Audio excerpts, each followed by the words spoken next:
தூக்குறாமே நல்ல கைத்தட்டி ஒரு ஏசப்பாவும் மகிமை தேவனுடைய நாம மாத்திரையில மகிமைப்பட்டு. ஓகே, அடுத்தது ஒரு ஜீவனுள்ள சாட்சி. மூணாவது ஒண்ணு நினைச்சாங்க இல்லையா, கிட்னி ஃபெயிலியர் கேத்ரின். அவர் ஜீவனுள்ள சாட்சியானு நம்ம முன்ன நிற்கிறாரு. அது நடந்த குடும்பத்துக்கு தெரியும். அவங்க அம்மாவுக்கு கூட பிறந்த சகோதரன் சகோதரி 6 பேர் இருக்கிறாங்க. அவங்க 5 பொண்ணு 1 பையன். ஆனா அவங்க எப்படி இந்த ஃபேமிலியில என்னால நினைச்சு கூட பார்க்க முடியல. கடந்த நாட்கள் அந்த பிள்ளைங்களோட பேசும்போது தான், ஏன்னா நான் வந்து ஃபர்ஸ்ட் சர்வீஸ் தான் வந்துட்டு ஹாய் பாயிண்ட் போயிடுவேன், இவங்க செகண்ட் சர்வீஸ் வருவாங்க. இப்போ கொஞ்ச நாட்களாக அவங்களோட பழகும்போது தான் ஓகே இந்த பிள்ளைங்களுக்கு தேவன் ஏதோ விதைக்க விரும்புறாருன்னு ரொம்ப ஆச்சரியமா இருக்கு. அவங்க அம்மா எல்லாம் ரொம்ப கிரேட். நிஜமா முடியவே செய்யாதுங்க. ஒரு கணவன் இல்லாம பிள்ளைங்க வளர்த்துருக்குறாங்க. அதுல இவ்வளவு ஒரு பெரிய பாட். நிஜமாவே ஏன்னா நான் அந்த ஹாஸ்பிட்டல் ஃபீல்ட்ல இருக்கிறதுனால சொல்றேன். கிட்னி ஃபெயிலியர் ஆனவங்க டயாலிசிஸ் அந்த பிள்ளையோட கையை பார்த்தா அவங்களுக்கு தெரியும். டயாலிசிஸ் பண்ணி முடியவே முடியாது. சரி நம்ம பண பலத்தால நம்ம சாதிச்சலாம்னு கிட்னி டிரான்ஸ்பிளான்ட் பண்ணாலும் அது மேட்ச் ஆகும். அப்ப நம்ம என்னதான் நம்முடைய பண பலத்தை கொண்டு செஞ்சாலும் அந்த கிரியை செய்யறது யாரு? ஜீவனுள்ள தகப்பன் தான். அந்த பிள்ளை ஜீவனோடு நம்ம முன்னால ஒரு 5 வருஷம் ஆகுது. இன்னைக்கு அவ நிக்கிறா. என்ன அவ அநேகருக்கு சாட்சியா நிக்கணும். இந்த வாலிப நாட்கள் அந்த குடும்பத்துல எல்லாரும் அந்த ஒத்துழைப்பு கொடுத்து நடிச்சிருக்காங்க. இன்னைக்கு அவ உங்க முன்னால சாட்சியா பகிர்ற கேத்ரின்.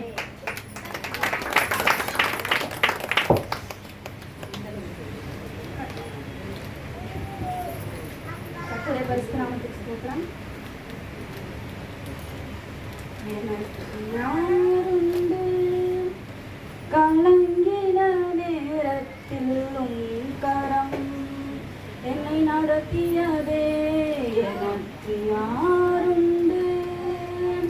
கலங்கின நேரத்திலும் கரம் என்னை நடத்தியதே உடைத்தி உருவாக்கினே சிற்றி சீர்படுத்தி புடமிட்டி புதிதாகினி திருப்பி பிரியாதிருந்தே பள்ளத்தின் நடுவில் நான் நடந்தேன். அச்சத்தின் உச்சத்தை பார்த்தேன். ஒளியில்லா இருளில் நான் நடந்தேன். இயேசு இல்ல வாழ்வை நான் வெறுத்தேன். பள்ளத்தின் நடுவில் நான் நடந்தேன். அச்சத்தின் உச்சத்தை பார்த்தேன். ஒளியில்லா இருளில் நான் நடந்தேன். இயேசு இல்ல வாழ்வை நான் வெறுத்தேன்.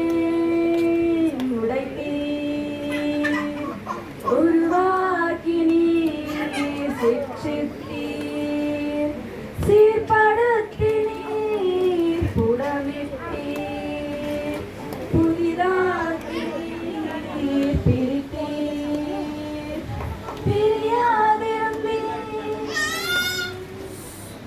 மரணத்தின் விளிம்பில் நான் இருந்தேன். பாதாள குழியில் நான் கிடந்தேன். பாவத்தின் பாரத்தை சுமந்தேன். இயேசு இல்ல வாழ்வை நான் வெறுத்தேன். மரணத்தின் விளிம்பில் நான் இருந்தேன். பாதாள குழியில் நான் கிடந்தேன். பாவத்தின் பாரத்தை சுமந்தேன். இயேசு இல்ல வாழ்வை நான் வெறுத்தேன்.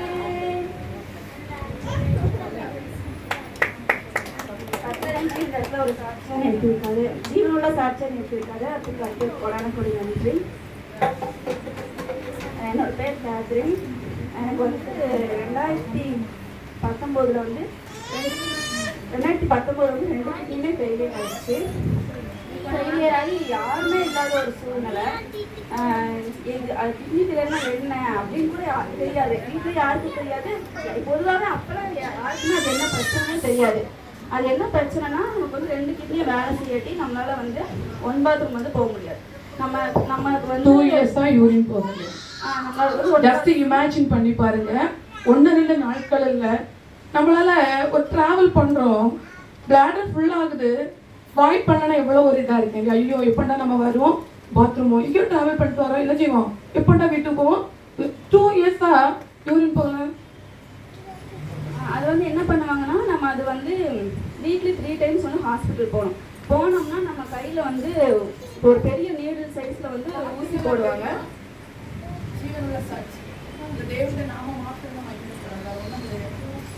நீடில் போடுவாங்க, போட்டு ஒரு சைட்ல இருந்து பிளட் வந்து மிஷினுக்கு போகும். அந்த பிளட் வந்து சுத்தமாக்கி அந்த யூரின்லாம் அதை எடுத்துரும், தண்ணியெல்லாம் அதை எடுத்துட்டு இன்னொரு பிளட் வந்து நமக்கு வந்து உடம்புக்குள்ள போகும்போது தான் அப்போ நமக்கு ஃப்ரீயாக இருக்கும். அப்போ தண்ணியெல்லாம் எடுத்துருவாங்க, உப்பு நம்ம என்னென்ன சாப்பிட்றோம், உப்பு புரோட்டீன் அது இதுன்னு எல்லாமே எடுத்துருவாங்க. எடுத்ததுக்கப்புறம் தான் நம்மளால மூச்சு விட முடியும். அந்த மாதிரி ஒரு சூழ்நிலை. அப்போ வந்து எங்களுக்கு இதெல்லாம் என்னன்னு தெரியாது, அந்தளவுக்கு பண வசதி இல்லை, எந்த ஒரு வசதியுமே இல்லை, எதுவுமே தெரியாது. அப்படி ஒரு சூழ்நிலையில தான் வனாந்தரத்தின் வழியில தான் எஸ்பா நடத்தினாரு. அப்போ வந்து ஜிஹெச்ல நாங்கள் வந்து ஃபஸ்ட் பண்ணோம். ஜிஹெச்ல பண்ணும்போது அங்கே அந்தளவுக்கு கவனிக்க மாட்டாங்க, எப்படி சொல்றது, ஒன்றுமே கண்டுக்க மாட்டாங்க. இப்போ எப்படி நீங்கள் பார்த்துருப்பீங்க ஸ்கிட்ல என்ன நடந்துச்சுன்னு சொல்லிட்டு, அதே மாதிரி தான் ஜிஹெச்ல கை கால்லாம் ரொம்ப ஜில்லுன்னு ஆயிடுச்சு, ரொம்ப உயிருக்கு போகிற நிலைமையில எஸ்பா இதோட என்ன ஒரு 4 வாட்டி வந்து இந்த லாஸ்ட் ஸ்டேஜுக்கு போயிட்டு என்னை கொண்டு வந்திருக்காரு. கொண்டு வந்து இங்கே உங்க எல்லாரும் நிறுத்தியிருக்காரு. அதுக்கு வந்து எஸ்பாக்கு ரொம்ப நன்றி சொல்கிறேன். அந்த மாதிரி இருக்கும். அப்போ வந்து எனக்கு காசு, அப்போ ஒரு டயாலிசிஸ்க்கு போகணுன்னாலே ஜிஹெச்ல ஃப்ரீயாக பண்ணிடுவாங்க, ஆனால் அந்தளவுக்கு கவனிப்பு இருக்காது. இப்போதான் நாளைக்கோ அப்படிங்கிற மாதிரி நம்ம ஜிஹெச்க்கு போயிட்டு வரோம். அப்போ ஒருத்தர் மூலியமாக தான் நாங்கள் கேஜிக்கு போனோம். கேஜிலையும் இதில் தான் இது ஸ்கீமில் தான் பண்ணோம். ஸ்கீமில் இருக்கும்போதுமே நாங்கள் ஒவ்வொரு டைம் போகும்போது 3000 2000 அந்த மாதிரி கொண்டு போகிற மாதிரி இருக்கும். எப்படின்னே தெரியாது, எங்கள் எல்லாத்துக்குமே அந்த காசு வந்து சந்திச்சாரு. எப்படி யாருமே தெரியாதவங்களும் அக்கௌண்ட்டுக்கு வந்து காசு அனுப்புவாங்க, காசு வரும். எனக்கு ஏதாவது ஒன்றா போதும், எங்கள் வீட்டில் என் தங்கச்சிங்க எல்லாரும் உட்காந்து ப்ரேயர் பண்ண ஆரம்பிச்சுவாங்க. ப்ரேயர் பண்ணாலே வந்து எப்படி எங்களை சந்திச்சாலே தெரியல. அந்த ஒரு 2 வருஷம் வந்து கடந்து வந்தது வந்து ஒரு பெரிய விஷயம். அது வந்து ஃபர்ஸ்ட்னா வந்து எஸ்பா தான் முதலிடம். 2வது வந்து நான் எங்கள் அம்மாவுக்கு ரொம்ப நன்றி சொல்கிறேன். எங்கள் அம்மா மாதிரி வந்து யாருமே இருக்க முடியாது. ஏன்னா எல்லாரும் சொல்லுவாங்க, லவ்வர்ஸ் சொல்லுவாங்க, உன் இதயத்தை நான் தரேன், உனக்கு ஏன் உயிரை கொடுத்துறேன். ஆனால் அது என்னது டயலாக். ஆனால் அவங்களோட வாழ்க்கையில பார்த்தனா அது நிச்சயம். அவங்க அம்மாவோட கிட்னி தான் இன்னைக்கு உள்ள உட்கார்ந்துருக்காங்க. அல்லேலூயா, அல்லேலூயா, அல்லேலூயா. அந்த இடத்துல என்ன சொன்னாங்கன்னா, நீ கிட்னி கொடுக்குற, உனக்கு என்ன 5 பிள்ளைங்க இருக்கிறாங்க இல்லையா, நீ ஒருவேளை இறந்துட்டியன்னா ஒருத்தைக்கு வேண்டி கிட்னி கொடுக்கணுமா?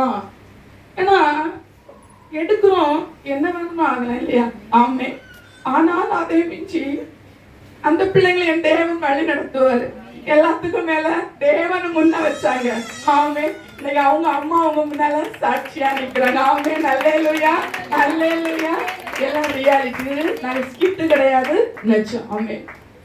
அப்புறம் வந்து உடம்பு சரியில்லாதவங்களை விட உடம்பு சரியா இல்லாதவங்க கூட இருந்து பார்த்துக்கிறவங்க தான் ரொம்ப வந்து அது ரொம்ப கஷ்டம். நம்ம கூட நம்ம ஏற்றுக்கிறோம், நமக்கு உடம்பு சரியில்லை, ஸோ அதனால நம்ம எல்லாத்தையும் அனுபவிச்சு நமக்கு இப்படிதான், நமக்கு பிடிச்சது இதுதான் சொல்லி இருந்துக்கலாம். நம்ம கூட இருக்கிறவங்க யோசிப்பாங்க, எப்போ நான் எந்திரிச்சாலுமே எங்கள் அம்மா எந்திக்கணும், என் தங்கச்சிங்க எந்திக்கணும், எனக்கு ஏதோ ஒன்று ஆயிரும். அப்பப்போ உடனே ஹாஸ்பிட்டலுக்கு போகணும். ஹாஸ்பிட்டல் நாங்கள் உள்ள போது என் தங்கச்சிங்க மாட்டேன், என் தங்கச்சிங்க எங்கள் அக்கா மட்டும்தான், என் தம்பி எல்லாரும் தான் வெளியே இருந்து எப்படின்னா எல்லாருமே கேட்பாங்க, என்ன அட்டண்டர் யாருமா, இவங்க என்ன சின்ன பிள்ளைங்களா இருக்கீங்க, அந்த அளவுக்கு எல்லாருமே கேட்பாங்க. அந்த இடத்துல இருந்து என் தங்கச்சிங்க, என் தம்பி, எங்கள் அக்கா எல்லாருமே எல்லாத்துக்குமே தேங்க்ஸ் சொல்லிக்கிறேன். இந்த இடத்துல கூட பிறந்த சகோதரன் சகோதரி அம்மா இல்லை, இதுல தேவனுடைய நாமம் மகிமைப்படணும். எதுக்கு நான் கூப்பிடுறேன்னா, வாங்க எல்லாருமே வரணும், ஒரு நிமிஷம் எல்லாருமே வரணும். ஏன்னா இந்த மாதிரி இருக்கிறாங்க, நமக்கு தெரிய மாட்டேங்குது. இது ஜீவன் உள்ள சாட்சி, இது தேவனை முன்ன வச்சு செஞ்சது. ஏன்னா இதுல வந்து எங்களோட பிளான் எதுவுமே கிடையாது. சாதாரண ஒரு ஸ்கிட்டாக நாங்க ஸ்டார்ட் பண்ணோம். ஆனா கேத்ரின் இதுவரையுமே வாய் திறந்து சாட்சி சொல்ல விஷயம் எனக்கு தெரியாது. இந்த ஸ்கிட்ல பாத்தீங்கன்னா அந்த வாய்ஸ் கேத்ரின் கொடுக்கலாமே. அல்லேலூயா. யாரு கொடுத்தா? யாரு கொடுத்தா? ஏன் அவ கொடுத்தா? கேத்ரினுக்குள்ளால ஒரு பயம், வெக்கம். தேவன் மேபி அற்புதத்தை நான் வாங்குறேன், யாரு சாட்சி சொல்லணும்? யார் சொல்லணும்? யார் சொல்லணும்? யார் சொல்லணும்? தேவன் இந்த நாளை ஏற்பாடு பண்ணி கொடுத்துருங்க. ஆமென், அல்லேலூயா. நாங்க ஸ்கிட்டா கொண்டு வந்தோம். ஆனா என் தேவன் அந்த இடத்துல ரெண்டருடைய இருதயத்திலயா நாங்க சாட்சி சொல்றோம். நாங்க ஜீவனுள்ள சாட்சியா நிக்கிறோம் என் தேவனுக்கு முன்பாக. இதை மேன்மை பாட ஒன்றும் இல்ல. எங்களுடைய வனாந்தரத்தின் பாதையிலும் எங்களுடைய தனிமையின் பாதையிலும் எங்களை விசாரிக்க யாருமில்லாத தருணத்திலும் எங்களுக்கு உதவி செய்ய யாருமில்லாத தருணத்திலும் எனக்கு ஒத்தாசை வரும் பர்வதங்களுக்கு நேராக என் கண்களை ஏறெடுக்கிறேன். வானத்தை பூமியை உண்டாக்கின கர்த்தர் எனக்கு ஒத்தாசை வரும் என்ற வார்த்தையை பிடித்துக் கொண்டு இந்த நாட்கள் அந்த குடும்பம் ரொம்ப அவளுக்கு சப்போர்ட்டியா இருந்திருக்குது. அவங்க அம்மா எல்லாருக்குமே பெரிய ஒரு தேங்க்ஸ் தான். அவங்க அம்மா இது அவங்க கூட பிறந்த சகோதரன். ஆப்ரேஷன் முடிஞ்சு 5 வருஷம் ஆச்சு. ஆனால் இது வரைக்கும் நானா வந்து சாட்சி சொல்லணும்னு ஆசை இருக்கும். நானா மைக்க பிடிச்சி நான் சாட்சி சொல்லணும் கிடையாது. நான் பக்கத்தில் நின்றுட்டு இருப்பேன். என் தங்கச்சி சொல்லுவா சாட்சி சொன்னா அழுதுருவோமோ, அந்த ஒரு குச்சம் அந்த ஒரு இது இருந்துகிட்டே இருக்கும். ஏஸ்பா அதுக்குன்னு ஒரு நேரம் வச்சிருக்காரு. எப்படி சொல்றது, இப்போ எனக்கு தெரியுது எது எது எப்பப்போ நடக்கணுமோ அப்பப்போ நடக்கும்.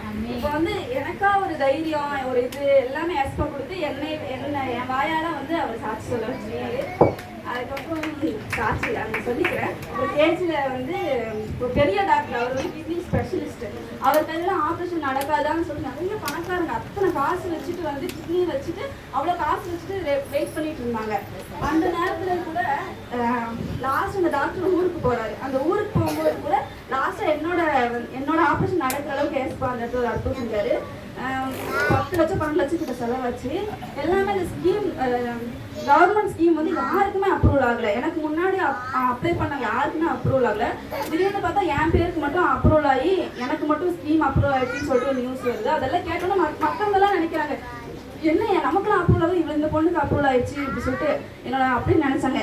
என்னோட வாழ்க்கையில வந்து ஏஸ்பா செய்யாத அற்புதம் வந்து எதுவுமே கிடையாது. இப்போ வரைக்கும் நான் நிற்கிறது எல்லாமே ஏஸ்பா செஞ்ச அற்புதம் தான்.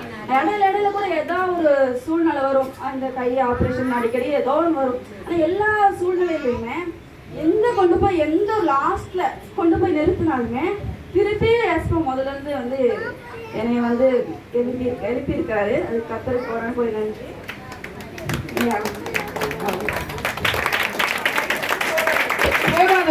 போத சீரான தகப்பன் இடத்துல இருக்கிறாரு. அதுல வந்து தேவன் மகிமைப்படலாம். இதுல ஸ்கிட்ல நடிச்சு நாங்க பிராக்டிஸ் பண்ண ரொம்ப தடவை சார். நடிக்கவே முடியல, ஏன் தெரியல. ஓகே சொல்லுவோம், வரமாட்டோம். எப்படி இருந்துச்சுன்னு உங்களுக்கு தெரியல. கதை புரிஞ்சிருக்குன்னு நினைக்கிறேன். எங்களோட பிரயாசத்தை நாங்க டியூட்டி மத்தியில கொடுத்துருக்கோம். இதுல இருந்த எல்லாருமே எல்லாம் கோஆப்ரேட் பண்ணாங்க. டேனினாலும் சரி, மோசஸ், அப்போ இதோட எல்லா கதை இயக்கம் டைரக்டர் அப்பா தான். தேங்க்ஸ் அப்பாவுக்கு தான். வாங்க அப்பப்ப மாத்தம் சொல்லிட்டே இருப்போம். இருந்தாலும் அவங்க சொல்லிக்காம எங்களுக்கு வேண்டி எடிட்டிங்க பண்ணி தந்து லாஸ்ட்ல ஒரு கேரக்டருக்கு